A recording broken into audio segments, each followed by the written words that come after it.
So this is my last night in Prague and my last night in Europe. I'm going off to I'm going back to Asia again because I have some business there, and so I'll be leaving the warm fireplaces and nice, refreshing cold weather and traffic that is not constantly trying to kill you, and hospitality of Europe, and instead going into the complete utter chaos that is Bangkok. So I want to do a quick video before then to talk a little bit about Prague, which is a city that I can best describe as a kind of Disneyland for adults, because it is this really beautiful, sort of magical looking city. I kind of wish I was making this video in the daytime so you could see a little bit what it's like when everything is lighter, but yeah, it has kind of like this style that feels like you're in a perpetual Renaissance festival. In the daytime, you see blacksmiths and people selling handmade goods everywhere, and everything is Baroque style, and it's very beautiful. And there's just so many wonderful sights, like the Opera House is magnificent, Charles Bridge is magnificent. It's all really amazing. And I say for adults because in between are lots of strip clubs and things like that. So it's kind of the adult Disney world that's real. So let's take a quick walk to the Christmas market.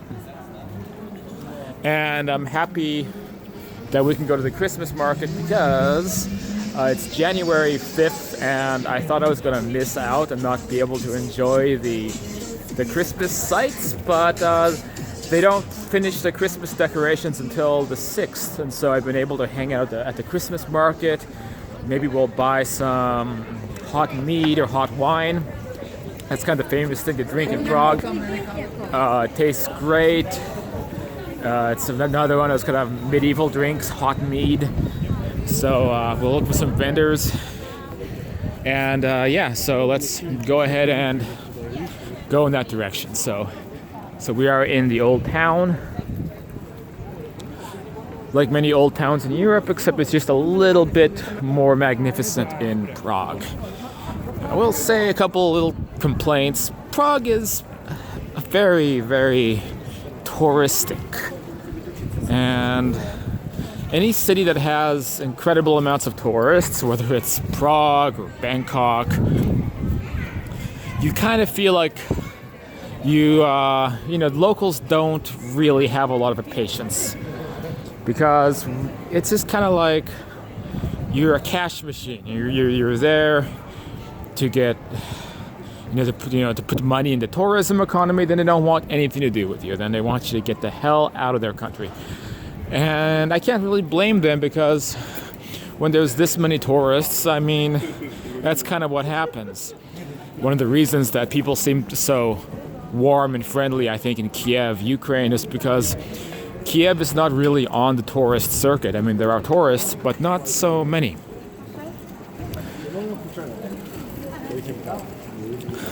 All right. So we see the cathedral poking up over there. And the Christmas market is just around the corner, I believe. My hostel is actually right there. Nice hostel, Prague Square Hostel. Prague Square Hostel. I recommend it. It's a very quality hostel, in my opinion.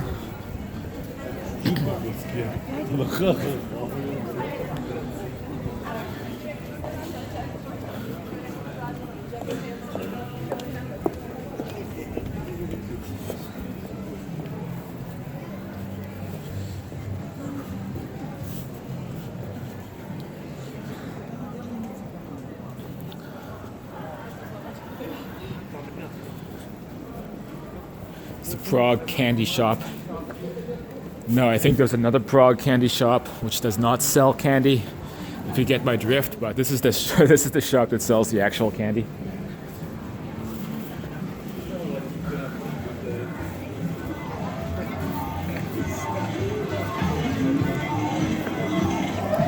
Oh yeah, the Sex Machine Museum. Just, you know, I'm telling you. I'm talking about Disneyland for adults. That's what I mean. You get some mulled wine, hot chocolate.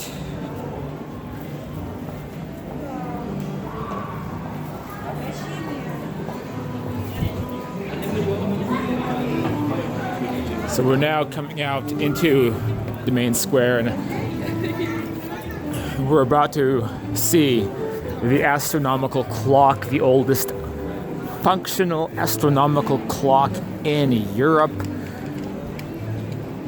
tuned to the movement of the heavens.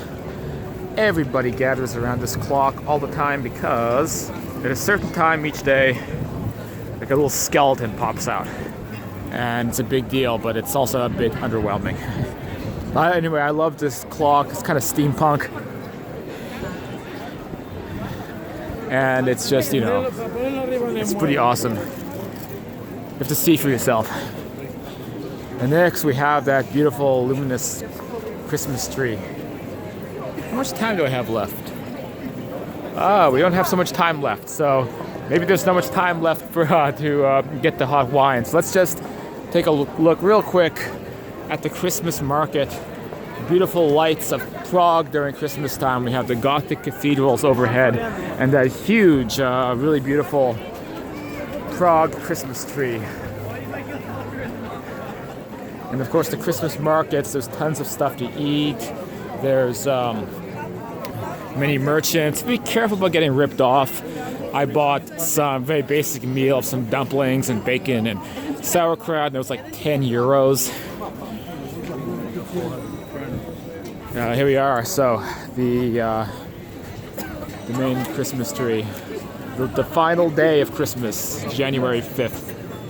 Tomorrow they tear all this down. But I was so happy to be able to come here for Christmas, to be able to see these famous Christmas sights before it's finished. So definitely accomplished that. And there's where you can get the hot wine, the hot grog, or the mead. Well, that's it. Thanks for watching. Hit the subscribe button if you like my little adventures. And I'll see you back in Asia.